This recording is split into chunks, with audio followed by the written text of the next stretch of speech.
quiero invitarle, antes de ir a la palabra de Dios, a reflexionar en 2 o 3 principios que me parecen interesantes. Fíjese que casi la producción me dice: pastor, ¿qué nombre le va a poner a la prédica? Lo más simple sería interpretar que esta predicación, el tema es la fe. Sí, pero no. Lo más fácil podría, ¿sabe por qué? Porque hay veces me preocupa la manera en que los cristianos interpretamos qué es fe. Algunos pueden llegar a pensar que la fe es algo débil o circunstancial. No sé cuál es el material más duro del mundo. ¿Cuál será? ¿El titanio? ¿Habrá otro más duro? No sé. Pero creo que la fe no es algo efímero, no es algo de un mito. La fe no es algo que es el premio de consolación de un concurso, o sea, que es lo más barato. Creo que la fe es la roca absoluta, firme, y la fe es lo que sostiene cualquier cosa en medio del quehacer del cristiano. Ahora, ¿qué es lo peor que se puede hacer ante una crisis? ¿Qué creerían ustedes que ante una crisis, qué es lo peor que se puede hacer? Alguien me dice, es que, no sé, habría que desarrollar alguna estrategia de comunicación, en una crisis habría que, no sé, ver qué se hace, decir la verdad, no decir la verdad.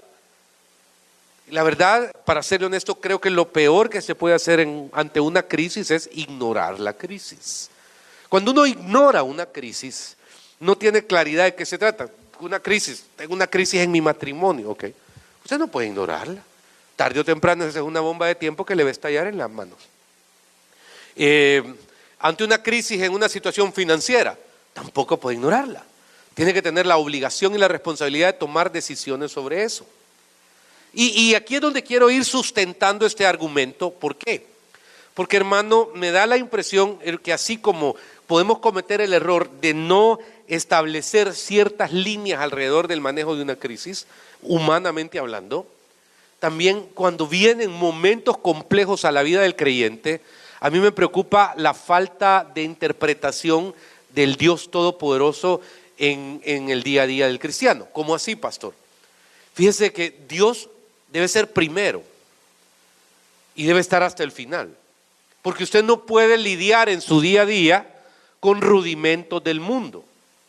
Usted tiene que tener la capacidad de entender que existe un manual, existe un propósito, y siempre, pero el 100% de las veces, alrededor de una crisis hay salida. Y la fe es la primera cosa que usted debe interpretar para salir. Ahora bien, Éxodo 14, quiero desarrollar un caso y quiero pedirle que lo analicemos con lupa alrededor de un momento importantísimo y trascendental en la historia de Israel. Éxodo 14. Y vamos a leer en el nombre del Padre, del Hijo y del Espíritu Santo, hermano, desde el versículo 11. Dice la palabra de Dios: y dijeron a Moisés: no había sepulcros en Egipto que nos has sacado para que muramos en el desierto. ¿Por qué has hecho así con nosotros, que nos has sacado de Egipto? ¿No es esto lo que te hablamos en Egipto, diciendo: déjanos servir a los egipcios? Porque mejor nos fuera servir a los egipcios que morir nosotros en el desierto. Padre, háblenos, enséñanos lo que tiene para nosotros, en el nombre de Jesús. Amén. Fíjense que de repente aquí hay una crisis después de una alegría. He notado que siempre que hay ciertas felicidades, primero, las felicidades no son para siempre, ni son permanentes. Hay otras. La felicidad de un hijo viene después de ser la felicidad de un nieto. Para darle un ejemplo. De repente, hermano, en ese desarrollo alrededor de la vida, como que siempre hay situaciones complicadas después de situaciones alegres. ¿Y eso de dónde lo saca, pastor? De la observación. Es muy común la observación de personas, de sus momentos, etc. Entonces, de repente aquí tenemos un momento que quiero que interpretemos bien. Israel acaba de salir de Egipto. Y en esa salida de Egipto se encuentra con varias cosas curiosas. La primera, eran la fuerza productiva más grande del mundo. Eran esclavos, pertenecían por derecho a Faraón. Y un día apareció un señor que tenía 40 años de no vivir ahí para decirle: deja ir a mi pueblo. ¿Cómo que lo voy a dejar ir? Sí, déjalo ir. ¿Por qué? Porque ya es tiempo suficiente para que estén aquí y he decidido llevarlos de regreso a la tierra que fluye leche y miel. No, pero no lo voy a dejar ir. Eso está como que hoy usted, por ejemplo, ve la crisis en los Estados Unidos, que todo el mundo habla del muro, que quieren sacar a todos los inmigrantes. Hermano, si sacaran a todos los inmigrantes, en 3 meses estarían diciendo: venga a los Estados Unidos, sin ningún tipo de problema legal, te damos $10,000 para que vengas y te vengas a trabajar con nosotros. Porque no se pudiera jamás sostener esa economía si no fuera con esa fuerza laboral. No, es imposible. El sistema está diseñado, aunque ya no existe la palabra esclavitud, para tener castas. Las castas tienen un origen en la India en el tiempo moderno, pero en el tiempo antiguo están establecidas, y así funciona cualquier economía y cualquier sistema del mundo. Y la casta alrededor de los esclavos en Egipto significaba que eran los que construían, los que promovían, los que trasladaban, los que hacían cualquier cosa que los egipcios no quisieran hacer, lo hacían ellos. Con la única diferencia que no ganaban ni el mínimo, sino que estaban estableciendo su posición alrededor de su esclavitud. Pero la presión, la voluntad de Dios, el manejo de una situación, fue haciendo que a través de la palabra a un hombre, fuera a sacar a Egipto. Y no lo voy a dejar ir, plaga 1. No lo voy a dejar ir, plaga 2. No lo voy a dejar ir, plaga 3, plaga 4, plaga 5, plaga 6, plaga 7, plaga 8, plaga 9, plaga 10. Quebrado el sistema, entonces se toma una decisión política. Dice que se vayan, y se van.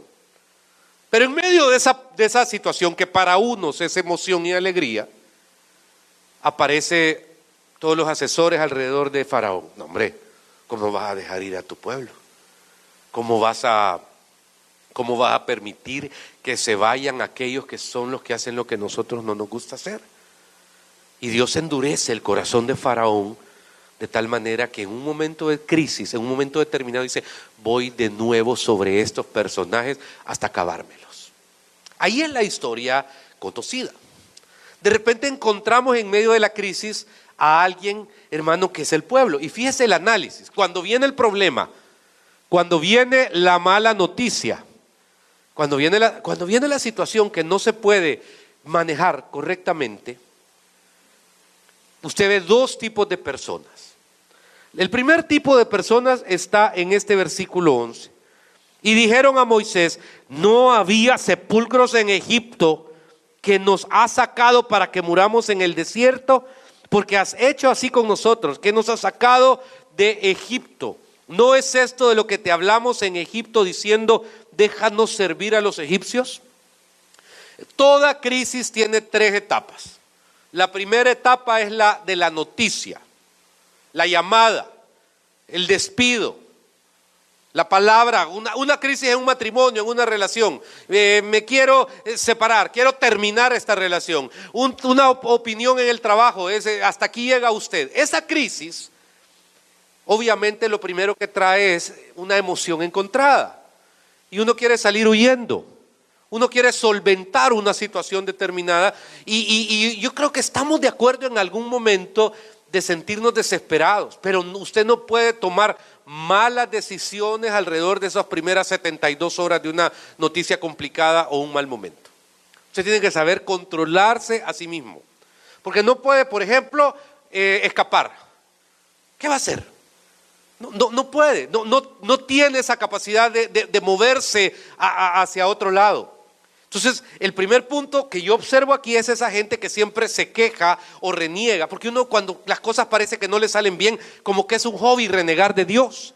Y usted puede ser alguien que no tenga mucha fe, o que no sea muy religioso, o no participe en el quehacer cristiano, pero eso no le da el derecho jamás a ninguna persona a renegar de las cosas de Dios o de Dios. Usted y Dios con su rollo, yo con los míos. Pero encuentro aquí una persona que de repente parece que se arregló el problema, parece que se le arregló la vida, pero no se le ha arreglado. Ahí vienen detrás y lo primero es: qué barbaridad, qué locura, ¿es eso malo? No. Pero quiero que vea la actitud de Moisés, porque en toda situación hay alguien, hermano, que tiene que dar la cara por todos.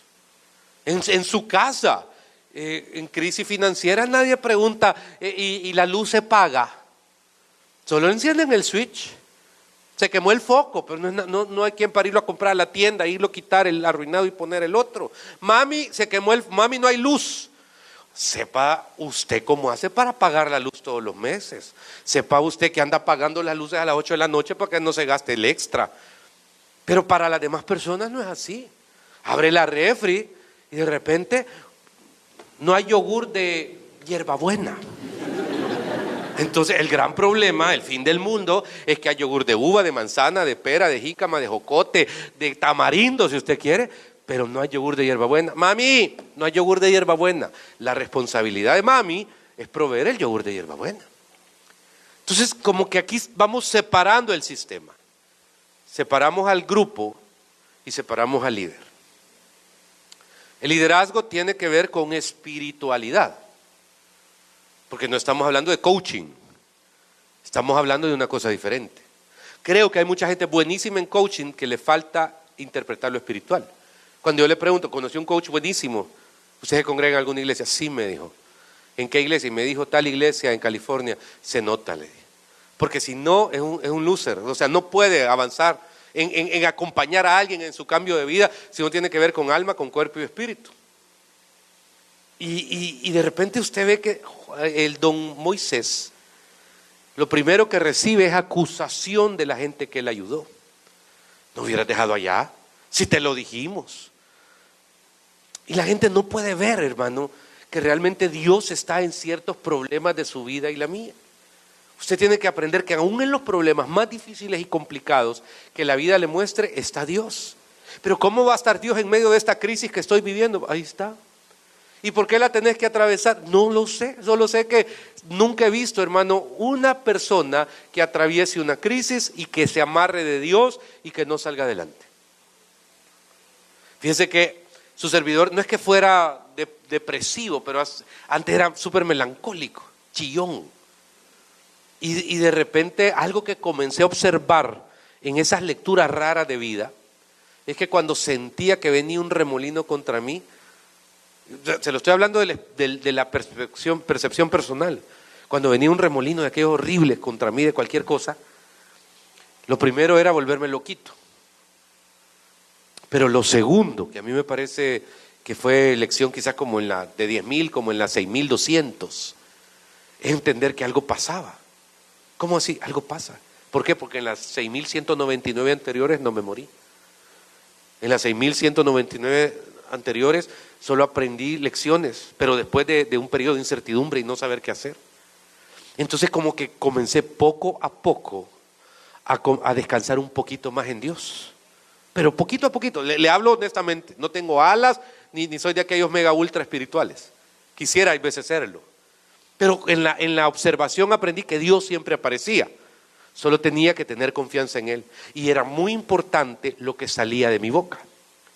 ¿Cómo así, pastor? Póngale atención a esto, Alex. ¿Por qué? Porque era extremadamente importante lo que salía de la boca de uno, porque siento que de la abundancia del corazón, dice la Biblia, habla la boca.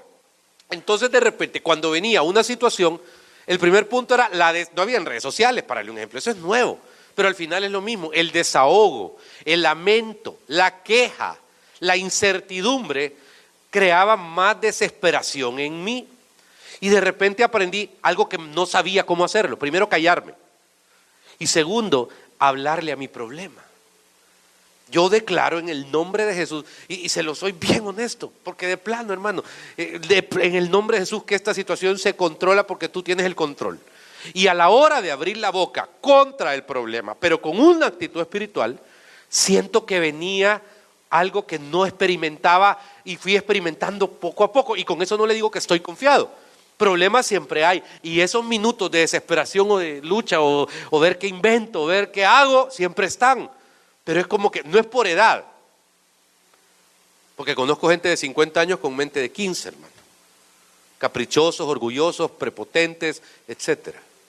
Sino que creo que es por decisión.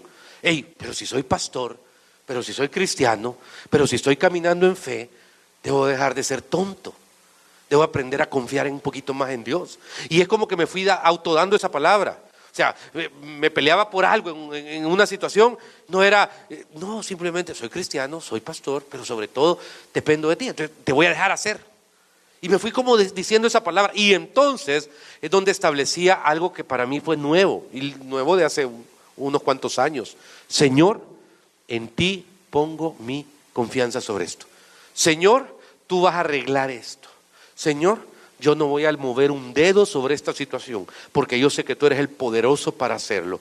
Señor, la Biblia dice que tú eres mi sanador, y por como tú eres el sanador, tú vas a obrar en esa sanidad.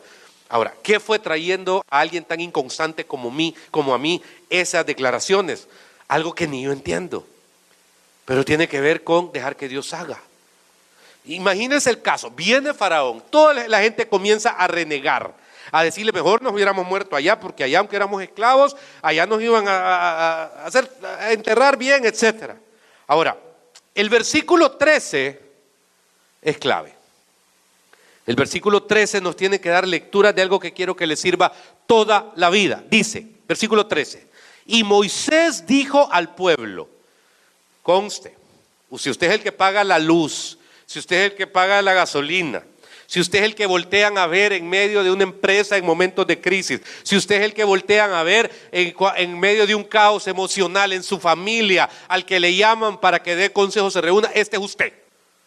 ¿Por qué? Porque ¿quién lo dice? ¿Dios o Moisés? ¿Quién está diciendo la palabra que viene? ¿Quién está aquí? ¿Está aquí, iglesia? Ok, ¿quién lo dice? Ok, esto es bien importante. Le toca a Moisés enfrentar la crisis. Y lo que dice es bien curioso, porque dice en esta frase, no temáis y estad firmes. Primera enseñanza de este versículo. El hombre más temeroso del Génesis hasta este momento está diciendo no temáis. Y fíjese que palabras que probablemente ni los mismos del pueblo lo entendían. Porque ¿cómo le va a decir no tema a alguien temeroso? Quizás uno mismo lo dice. Pero no temáis. Le recuerdo que este hombre hace algunos años estaba feliz allá en el desierto. Había de alguna u otra manera vivido con temores y complejos toda su vida. Se acuerda de que por una situación determinada mató a un egipcio, salió huyendo, no dio la cara en cuanto a la justicia. Un escape geográfico jamás soluciona los problemas morales, nunca se le olvide. Y de repente entonces está este hombre en la parte de allá del desierto, simple y sencillamente pasándola. Pasó 1 año, 10 años, 20 años, 30 años, 40 años. Y cuando usted menos siente un día por esas cosas de Dios, es como que el Señor te llame, estás lo más alejado de Dios, pero vos naciste en el Evangelio. Estás lo más viviendo la vida loca en el jet set, del glamour, del aplauso, del reconocimiento mediático y las tonteras. Son bonitas, sirven, pero tú naciste en el Evangelio. En algún lado, alguna viejita estuvo orando por tu conversión y puedes ir devanarte y hacer todas las chuquencias que se te ocurran, pero la oración de esa viejita está presente en la presencia de Dios. Y entonces de repente este hombre termina otra vez haciendo su destino. Y como termina haciendo lo que Dios le llamó a hacer, entonces hermano termina con Faraón y el hombre más temeroso que le dijo, Señor, yo no puedo, ¿y cómo voy a hablar? ¿Y cómo voy a predicar? ¿Y cómo voy a ir delante de Faraón si mírame, si yo no tengo la menor capacidad, soy inútil? Miedo. Enfrentar el problema no es fácil. Si vos sos, le dije, a vos te escogí, así que dale. El hombre que dice no temáis, que era el mayor miedoso, termina teniendo autoridad. Eso debe hacer el Espíritu Santo en nosotros. Por ejemplo, yo no acepto que alguien me diga yo no puedo ser próspero si yo soy más salado que a saber qué. Y esas palabras de la abundancia del corazón eran la boca. No, yo soy topado, pastor, me dijo alguien. Aleluya. No, el que está en Cristo, papá, y se deja renovar por el Espíritu Santo es otra cosa. No temáis. Y lo segundo que me parece súper interesante que dice, estad firmes. Estad firmes, hermano, es una palabra interesante, porque casi te está diciendo Dios, no perdas tus hábitos espirituales en medio de la crisis. Eso es estar firmes. No perdas tus hábitos espirituales. ¿Cuáles son? Pues leer la Biblia, orar en la mañana, congregarte. No, pero es que la crisis me saca de quicio. Sí, pero no los perdas, eso es estar firme.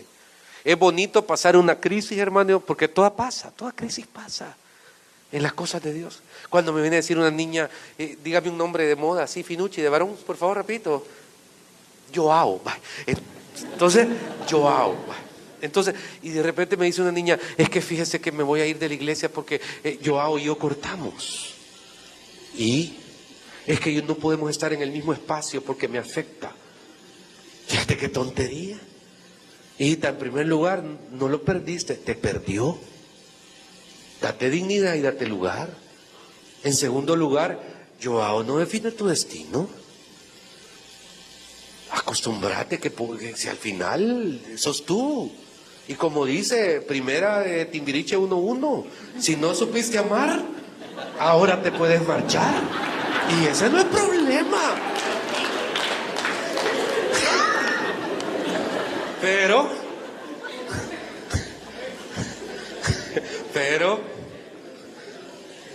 la Biblia sí se la puede, ¿verdad? Sí. Perdona, Señor. Santo Jehová. ¿Sabe? Aquí, santo, es el regaño de Dios, ¿ya ve?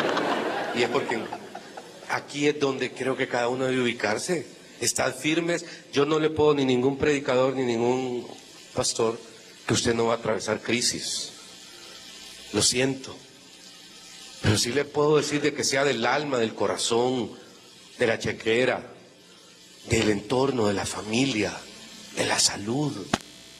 Estar firmes es el 50% de la solución de la crisis. Porque aquí es donde uno tiene que aprender a manejar, a que no te controle nada, que la Biblia sea la que te controle. Y no te puede controlar la Biblia si tú no te expones a la palabra de Dios. Y la palabra de Dios dice que está en el hueco de la mano de Jehová. La palabra de Dios dice que aunque venga lo que venga a tu vida, y tú permaneces en Él permanece en ti. Y esta palabra, hermano, es sumamente importante porque lo que uno habla de su boca activa las cosas espirituales. Uno tiene que aprender a advertir que lo que uno declara naturalmente tiene poder en el mundo sobrenatural. Y no tonterías doctrinales como un día oí a alguien que dije, ay Dios mío, ¿de dónde sacan eso? No hay que decirle las cosas en voz alta porque las oye el enemigo y las quebranta. Y hay que hablar en silencio. ¿Quién ha dicho eso? Dice la palabra que uno tiene autoridad para declarar, para decretar. La palabra nos enseña, hermano, que uno tiene que llamarle las cosas que no son como que fueran. Y tenés autoridad. Sí, el débil de Juan Carlos Asbun tiene autoridad para decir, esto en el nombre del Señor va a ser así porque yo he creído. Claro, en el tiempo de Dios y en las cosas de Dios suceden. Pero hermano, se lo digo de todo corazón. Imagínense la crisis. Usted sacó a 2 millones de personas de su sistema de vida, 400 años. Centroamérica va a cumplir 200 años de independencia dentro de 2-3 años. Usted quiere decir que por 2 periodos desde que se establece la independencia del Salvador, hermano, han vivido esclavos, generaciones tras generaciones. Usted va, los persuade, usted va y los convence de que tomen decisión, ven manifestaciones espirituales, ven manifestaciones naturales, salen de Egipto. De repente todo cambio genera problemas, crisis, situaciones, y sabe algo, y están acerca del mar y lo que encuentran, hermano, es el problema más grande de su vida. ¿Qué haría usted si fuera Moisés?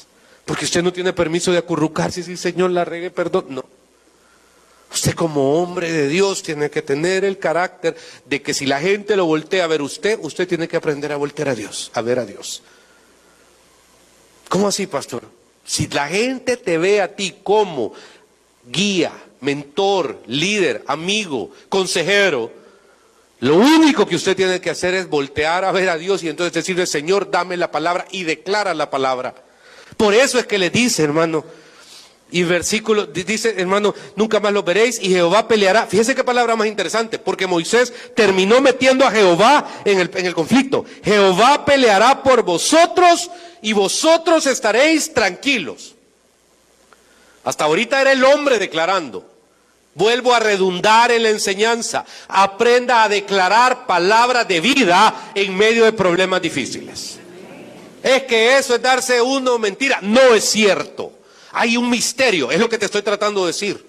Hay un misterio que yo no entiendo. pero lo he vivido y he declarado que cuando vienen tormentas, aquí te puede estar hablando, mira Faraón, aquí te puede estar hablando el enemigo, podés sentir su aliento que te dice cualquier cosa contraria, difícil, negativa, y te va a tocar, a pesar de esa intimidación, sustentar tu argumento de fe. En Jehová he confiado, no temeré, no desfalleceré, estaré firme, en Él confiaré, en Él veré salvación, en Él veré misericordia, y eso te va dando cierto ánimo para que aprenda a torcer la nuca y verlo a esta distancia y poder entenderle que no sos tú el que tiene que retroceder, sino que es Él el que tiene que desaparecer, porque Jehová está en medio de ti, la sangre de Cristo te cubre sobre cualquier cosa. Ahí es donde viene tu victoria. Y ahí es donde, créame, solo Dios lo puede hacer. Por eso es que muchas veces pasan cosas en nuestra vida. Porque esa torcida de nuca, perdone que sea tan coloquial, esa torcida de nuca del problema, al enemigo, y verlo, es lo que te va a dar la bendición. Entonces de repente, después que les dijo que no teman, que no desfallezcan, etcétera, etcétera, 2 veces menciona a Dios. Jehová peleará por vosotros y vosotros estaréis tranquilos. Apela al alma. La tranquilidad es algo complejo. Hay 1000 maneras aparentemente de tener tranquilidad. Pero créame que la mayor tranquilidad es aprender a confiar en Dios. Y uno tiene que aprender, hermano. Hay gente que vive afanada por... No.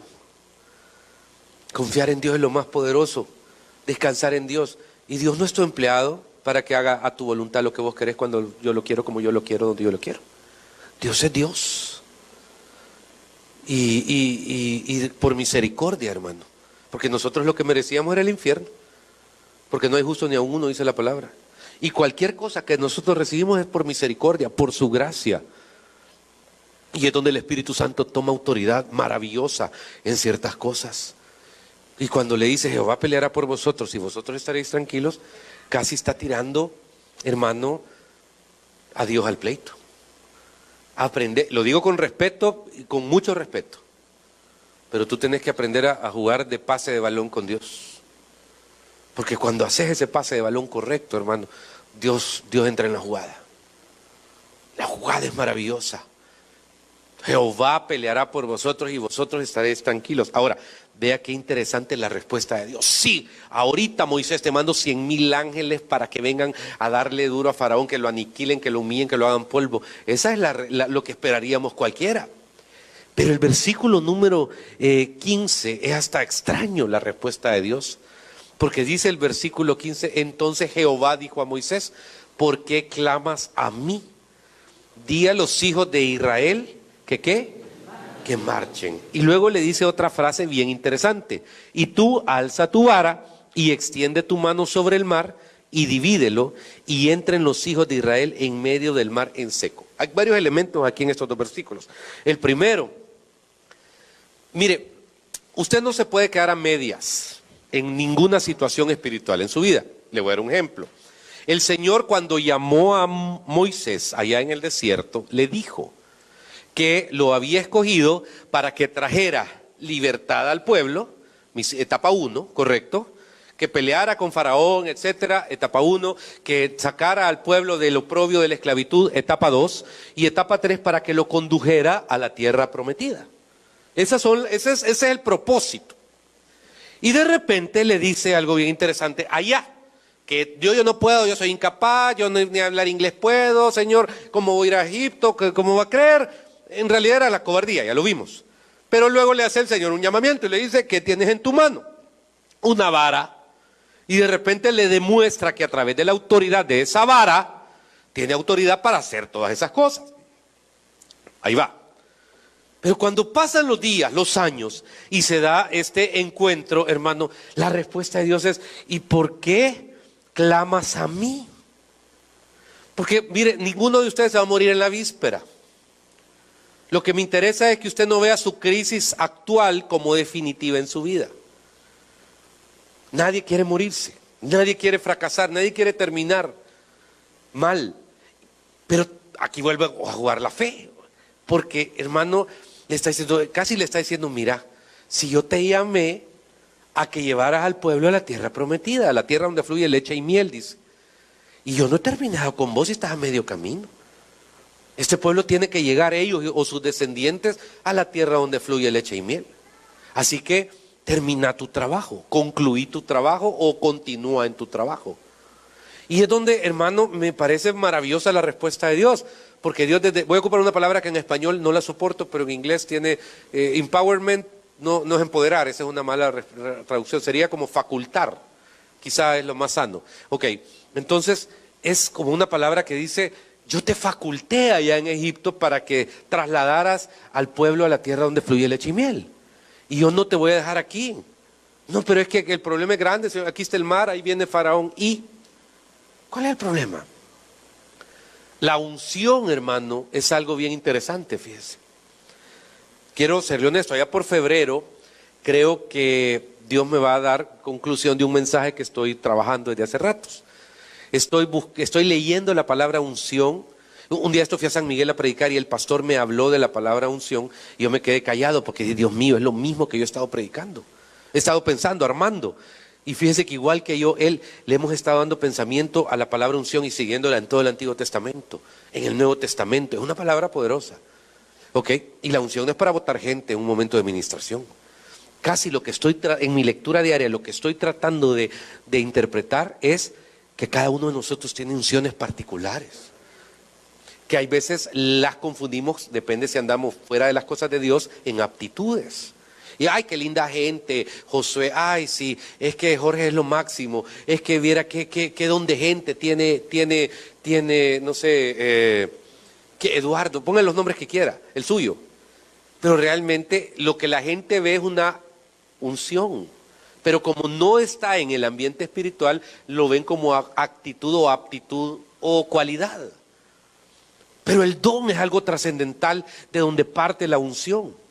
Y usted y yo tenemos que saber que existe esa unción, hermano, para 10,000 cosas.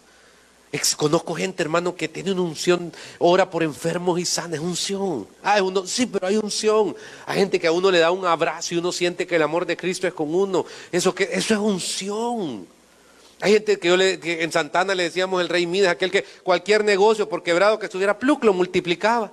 Ese como que es el rey Midas, es una unción particular. Y hay una manera muy especial. Ahora, cuando yo le digo que le estoy dando seguimiento a la palabra unción en toda la Biblia, algo que he llegado a descubrir, hermano, es que no es algo que uno se merece. Es algo que Dios da. ¿Y cómo así, pastor? He visto gente llena de enfermedades sanando cuando ora por otros. He visto gente que no le funcionan mucho ciertas cosas, pero tiene una capacidad de dar consejo. ¿Y eso qué es? Hermano, si la palabra dice que uno tiene que dar de lo que tiene, a ver dónde. La Biblia está llena de gente que con crisis y situaciones saca adelante a otros, hermano. Porque Pablo estaba en la cárcel cuando escribió la mayoría de las epístolas, no estaba en una suite en Cancún viendo el atardecer allá en tal lugar. Estaba con grilletes, no se le olvide. Y había una unción muy particular en él sobre cosas. Entonces, no era un penthouse ahí en el Hershey Apartment, no. Estaba en una crisis, en persecución, lo iban bajando de una canasta. Y una vez lo dejaron de apedrear porque pensaron que se había muerto. Y como vieron que ya no se murió, ya murió, misión cumplida, dijeron. Y se fueron. Y Pablo medio abrió el ojo y cuando vio, otra vez se metió a la ciudad a seguir predicando. No es unción de terquedad, me puede decir alguien, es unción. Pero todas esas unciones que usted puede tener, que yo sé que cada uno tiene, y que el interés del enemigo es que usted nunca la descubra, y el interés de Dios es que usted viva en ella todo el tiempo de su vida. Esa unción muy especial es la que fue dada desde el principio. El Señor le dio la unción a para que fuera el libertador. Defíname en una palabra a Moisés, libertador. Y aquí no había libertado a nadie todavía. ¿Por qué? Porque ahí venían atrás de él, porque se había renovado el sistema, iban sobre los huesos de él y de la gente. Y aunque la gente estuviera murmurando, yo no veo a Moisés diciendo, bueno, mandemos una estrategia, hagamos una estrategia donde mandemos 2 negociadores, mandate con bandera blanca, anda a decirles timing y niños y mujeres sálvense y vamos a negociar. No, se sostuvo en la palabra y en la promesa. Y donde usted tiene que aprender a sostenerse es en la palabra y en la promesa. Porque entonces, vuelvo al punto, hermano, como que se activa algo en el mundo espiritual. Y entonces ve este versículo cuando le dice, y tú alza tu vara, extiende tu mano sobre el mar y divídelo. Y entren los hijos de Israel por en medio del mar en seco. Si usted un día va a Egipto, hay una parte después del estrecho, ¿cómo se llama? El canal de Suez, donde se asume que fue este cruce. No crea que es de aquí a Cuba, o sea, es angosto, es un pedazo nada más de planicie. Sin embargo, la anchura para que 2 millones de personas, que es el aproximado de ciudadanos que venían de esclavitud, se hayan atravesado, esos 2 millones de personas, tuvo que haber sido al menos de 2.5 kilómetros de anchura. No es un tubo, sino que es bien amplio. El viento lo mueve. Eso es lo que pasó. Y mire qué poderosa es este punto. Porque cuando uno habla palabra de vida, uno tiene la autoridad de Dios, ¿para qué? Para establecer lo sobrenatural. Bueno, yo voy a hacer lo que Dios me dijo. La unción era llevarlo. Y la misma vara que tenía ya en Egipto cuando fui a ver la zarza que ardía, es la misma vara que tengo hoy. Y me toca levantarla. Yo no puedo abrir el mar, pero tengo que levantar la vara. Esto requiere un punto importante. Hermano, hay veces siento que nos perdemos cosas grandes por ser negligentes en cosas pequeñas. ¿Qué cuesta levantar una vara? No mucho, pero levantarla, lo sobrenatural tomó vida. Yo creo que puede sobrevivir hasta el día que querramos viviendo en lo natural. Pero hermano, eso está como vivir en una carnicería y ser vegetariano. Respeto a los veganos, hay varios en nuestra congregación. Pero ese es mi ejemplo. Si esto es del Espíritu, y en algún momento vivir en las cosas del Espíritu es maravilloso. Pero eso no quiere decir que vas a perder el piso, que vas a tener lógica, congruencia, capacidad de interpretar las cosas, pero tenés que dar el paso. Y entonces pasa algo. Extiende su vara, el mar se divide, pero pasa algo todavía más complicado para ir avanzando. Versículo 17. Y he aquí, yo endureceré el corazón de los egipcios para que lo sigan, y yo me glorificaré en Faraón y en todo su ejército y en sus carros y en su caballería. Y sabrán los egipcios que yo soy Jehová cuando me glorifique en Faraón, en sus carros y en su gente de a caballo. ¿Por qué Dios hace esto? Sí, Señor, yo lo que quiero es que me quites la carga. Pero Dios no le está diciendo que le va a quitar la carga, le está diciendo que va a endurecer más el corazón de Faraón. ¿Sabes cómo es esto? Como que te llueva sobre mojado. ¿Sabes cómo es esto? Que parezca que la cosa se puso peor. ¿Cómo así? Peor. Es que yo estoy pidiendo al Señor esto y lejos de eso es como que te estén llamando de puntual 10 veces y de repente te dejen de llamar 10 y te comienzan a llamar 20. Quienes han recibido saludos de puntual saben qué es eso. Y de repente es como, Señor, pero yo necesito. No se preocupe. Aquí veo un caso donde lejos de apaciguar a Faraón, el Señor llevó al enemigo al límite para que desesperara sobre cualquier cosa a Moisés y su pueblo. Eso no quiere decir que Dios no esté en control. Dios está diciendo, yo me voy a glorificar. Y en la medida que tu crisis es grande, así será mi glorificación, dice el Señor. Así me voy a gloriar. Y entonces es donde dice, bueno, y imagínense, quitó el fuego, lo mandó para el otro lado, quitó lo que protegía la nube, la mandó para el otro lado, lo hizo sentir desprotegido. Eso es como, ¿sabe qué? Como tirarse en caída libre, así, de un solo. No te preocupes, porque este 2019, hermano, para mí es un año donde realmente vamos a ver cosas que no hemos visto en 19 años de vida ministerial en esta iglesia. Prepárese, porque esto no es solo el pastor, es bien raro esas iglesias donde solo el pastor, el non plus ultra prospera y no. Aquí es parejo. El que vino hoy como que el que tiene 20 años de estar aquí. El que nació en cuna de oro como el que nació en la cuna más necesitada del país. De un solo. El que habla 100 idiomas, el que no habla ni salvadoreño. Aquí es lo poderoso. ¿Qué tengo que hacer, pastor? Mire, en primer lugar, tener bien claro de que usted tiene una unción. Si algo no le acepto es que me salga con I don't know. Usted la sabe. En segundo lugar, que tenga, pero absoluto certeza de que Dios va a concluir la obra en su vida. En tercer lugar, en el versículo inicial de esta enseñanza, que sepa que usted está para ser responsable espiritualmente por otros. No, pero es que yo no soy muy espiritual. Si estás aquí o estás viendo el Facebook, es para vos, es para usted. Dios te ha dado autoridad no para que ejerzas control, sino que para que seas de bendición sobre otros. Para que seas intercesor sobre otros, para que seas de bendición sobre otros. Si en un problema los de tu casa te buscan a ti, señora, no es porque eres la mamá, eres porque eres la autoridad alrededor de un problema. Quieren el consejo, quieren la palabra. Y así cualquier cosa. Espiritualmente hablando, Dios no ha terminado contigo. Yo siento que hay personas que viven en letargos. Es que mi ministerio está en stand-by. ¿What? ¿Cómo que va a estar en stand-by? No te puedes dar ese lujo. Si no, Dios te va a demandar cosas. Fíjese que un día de estos Dios me habló muy fuerte por una persona. Estaba en un traslado de casa y Dios me permitió conocer a alguien espectacular como pintor. Y hace viajes y lo que sea. Y de repente, platicando con él, le digo, pero él no se identificó como cristiano. Y ahí me contó, yo soy cristiano, voy a una iglesia profética. Y me dijo un testimonio que a mí me impresionó. Porque me dijo, mire, yo no quería hacerle caso a Dios. Mi esposa se convirtió al Señor hace como 25 años.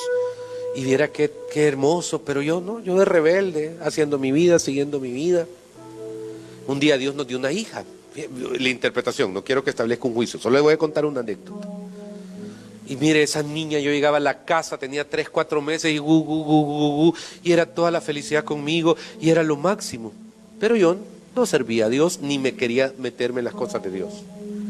Un día me llama mi esposa que la niña estaba enferma. Y me dijo, hijo, vamos a la iglesia. No quiero. Para no hacerle largo el asunto, la niña murió. No tiene idea de lo terrible que fue para mí enterrar a mi bebé. Pero pasaron los años y mi esposa volvió a quedar embarazada. Y de repente me ilusioné tanto con esa niña, me dijo el nombre, le celebramos el año. Y igual yo salía corriendo de mi trabajo porque quería abrazarla, estar con ella, pero nada que ver con Dios. Un día me dijo mi esposa que la niña estaba con un problema. En su inocencia él me dijo, y yo le dije que le diera elixir, no sé qué es elixir, pero eso fue lo que él me contó. Entonces le dieron elixir y se alivió, pero pasaron 2, 3 días y la niña se volvió a emproblemar. Y yo sentí en mi corazón que Dios me estaba diciendo, esta es la única manera que tengo para llamar tu atención, Y mire, yo de necio de terco dice mi esposa, fue a una vigilia no sé dónde en Aguachapán y un día le dijo una persona, me dijo el nombre de él, Ernesto le vamos a poner, decirle a Ernesto que la única manera que tengo que llamar su atención para que se entregue a mí es con lo que él verdaderamente ama.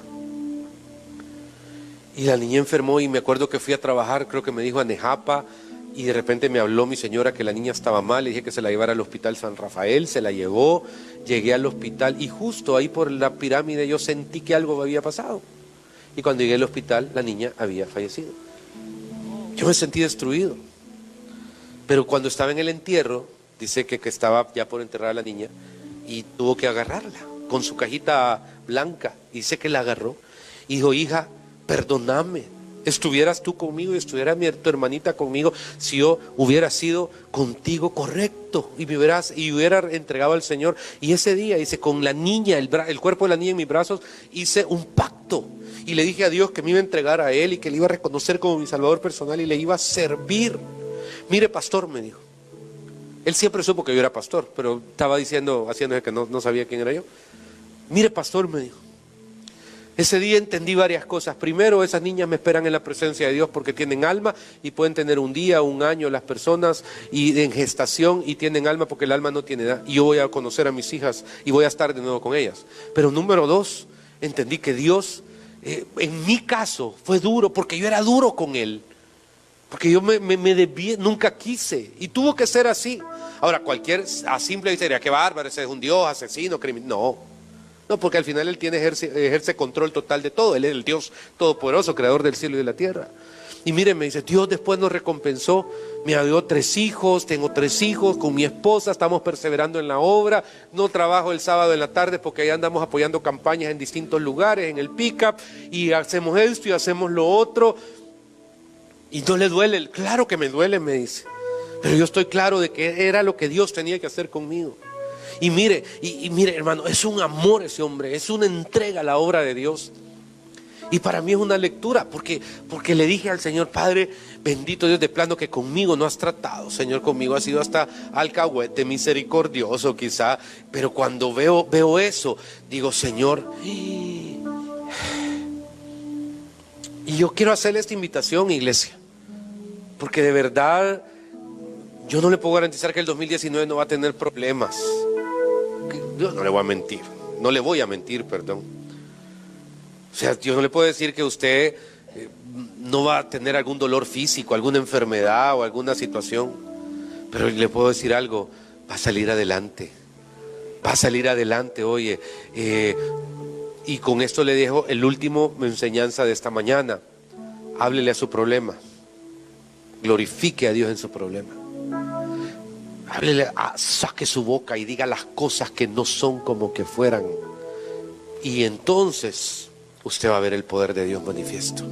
El mensaje que recién escuchas estaría incompleto si no te tomaras unos minutos para recibir a Jesucristo como tu único y suficiente Salvador personal. Es la decisión más importante que un ser humano puede hacer. Y te invito a que lo hagas en esta hora, diciéndole al Señor, hoy, Señor Jesucristo, te recibo como mi único y suficiente Salvador personal. Te pido vivir en tus planes y tus propósitos. Reconozco la cruz como el lugar donde alcanzo perdón de pecados, salvación y vida eterna. Y te pido vivir conforme a tus planes y tus propósitos. En Jesucristo mi Señor. Amén. Es un tiempo hermoso. Y si quieres conocer más del Señor, te invito a que te acerques a nuestra iglesia. Nos reunimos en el Hotel Barceló de la ciudad de San Salvador los días domingo a las 7:30, 9 y 11 a.m. Sería un honor saludarte personalmente. Reúnete, acércate, conócenos y compartamos juntos lo que Dios ha hecho en nuestras vidas. Que Dios te bendiga.